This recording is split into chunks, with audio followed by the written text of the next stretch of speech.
Hello les amis, j'espère que vous allez bien. Bienvenue dans ce LNDJ. Désolé pour hier, pour la vidéo du dimanche. En effet, j'ai eu un petit accident au foot. J'ai les ligaments déchirés, donc plâtre, 3 semaines d'immobilisation. Donc hier, je n'étais pas super chaud pour faire ma vidéo. J'étais un peu dans le gaz avec les médicaments et tout. Mais voilà, de nouveau sur les graphiques avec ce LNDJ et un petit résumé des plans du jour, ce que je compte faire sur le DAX et le Dow Jones. Donc je fais un peu rapide. Le Dow Jones, donc en hebdo, toujours au-dessus de sa petite zone des 12 800, plutôt bien orienté. Attention à la MM20 qui passe pas, mais en daily, c'est là que c'est intéressant. On est pour moi toujours dans un marché qui se reprend, dans une tendance court terme qui est haussière, et ce sera le cas tant que cette oblique bleue tient, donc on sera toujours haussier. Mais en effet, au-dessus de la tronche, on a plusieurs obstacles qui sont le 61,8 de la dernière vague de baisse, qui a été le plus haut d'ailleurs de la bougie de jeudi. L'oblique qui passe par tous les tops ici que je vous ai tracés, convergence un peu en dessous des 14 000. Donc attention, c'est plus la fiesta, même si on est au-dessus des moyennes mobiles, il faut faire gaffe. Cela dit, d'après moi, on reste toujours plutôt haussier, dans un mouvement plutôt ascendant, avec une théorie d'eau qui est quand même belle, puisqu'on fait des plus hauts et des plus bas qui sont quand même de plus en plus hauts pour le moment. Donc ça me plaît, on est quand même plutôt, je trouve, haussier, je cherche des achats.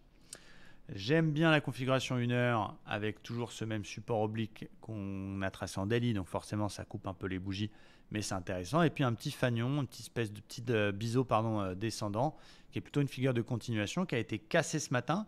Je ne voulais pas acheter n'importe où, on avait en plus une petite bulle M5 tout en haut, donc il fallait attendre le petit repli. Mais là on est en train de venir se réappuyer, faire ce qu'on appelle un throwback sur cette figure en rouge ici cassée. Donc ça me plaît plutôt pas mal ce niveau-là. J'ai envie de tenter un petit achat par là, mais j'ai pas encore le petit signal qui va bien. Donc j'attends dans cette zone entre les 600 et 580-600 un petit signal si j'avais une bulle, si j'avais une petite divergence, un petit double bottom. Donc voilà. Évidemment, ce matin, si ça cassait le 61,8 de la baisse, c'était un peu différent. On aurait pu essayer un achat un peu plus agressif. Mais donc du coup, plutôt par ici, avec un signal qui se fait désirer, qui n'est pas, mais qu'on surveille. Voilà. Bien évidemment, si ce soir, on a complètement autre chose qui se passe et on finit par casser l'oblique qui prend tous les points bas, on changera d'avis et on sera neutre, pas encore baissier, mais neutre. Je vous rappelle d'ailleurs que mercredi, vous avez les chiffres de l'inflation aux États-Unis à 14h30 qui sont les chiffres les plus importants de la semaine. Donc voilà, prudence. Du côté du Dow Jones, les amis,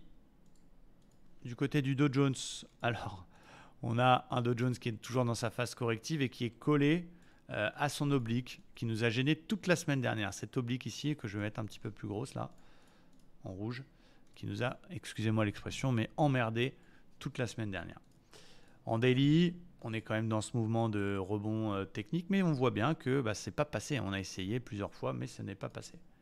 En 4 heures, la dynamique est toujours plutôt haussière, au-dessus des moyennes mobiles, à l'intérieur de cette fourchette d'Andrews qui me plaît bien parce que la médiane est très travaillée, et avec une petite figure un petit peu tirée par les cheveux, je ne vous le cache pas, mais nous avons ici une tasse avec anse.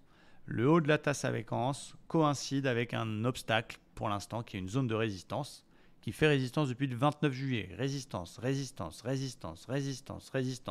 Bah oui, c'est l'oblique hebdo qui est très travaillé. Donc je ne vais pas acheter dans une résistance. Soit ça corrige un petit peu et je vais surveiller la médiane de la fourchette, soit finalement ça pète la résistance, on attend un petit retour trop bas qui valide, et là je vais chercher les 100% de Fibo. 100% de Fibo c'est quoi? C'est les 100% de Fibo du mouvement précédent qui est là. Alors regardez, toute la baisse dont on avait cassé le 61,8, c'était jeudi 28, parfaitement pullback. Donc je suis quand même plutôt acheteur, même si je n'achète pas dans une résistance, et pour l'instant on a une grosse résistance qui est cette zone des 32 800, 820. Faut attendre que ça pète pour continuer à payer. Les plus systématiques vont dire bah oui, moi je short une résistance. Oui, mais attention, le flux est quand même plutôt haussier, donc je préfère acheter sur repli pour l'instant, et ça sera le cas tant qu'on sera au-dessus de la moyenne mobile 51 heures, 4 heures pardon. Et du coup, voilà, je vais attendre que ça passe. Admettons, cet après-midi, finalement, on décide, voilà, le marché, paf, il pète ses plus hauts, il casse son opère, il casse les 880, je peux payer. Donc voilà pour mon plan. J'espère que c'est clair pour vous. Je vous remercie de regarder nos émissions tous les matins. Cette semaine, je vous ferai une belle vidéo sur TradingView parce que j'ai beaucoup de questions. Ouais, qu'est-ce que tu utilises comme plateforme? Nanani, nanana. Donc je vous donnerai mon avis sur les plateformes. et notamment pour moi la meilleure pour démarrer qui est TradingView au niveau rapport qualité-prix. Et je vous dis à très vite et à cet après-midi pour ceux qui sont dans l'école pour le trading sur le Dow Jones. Ciao!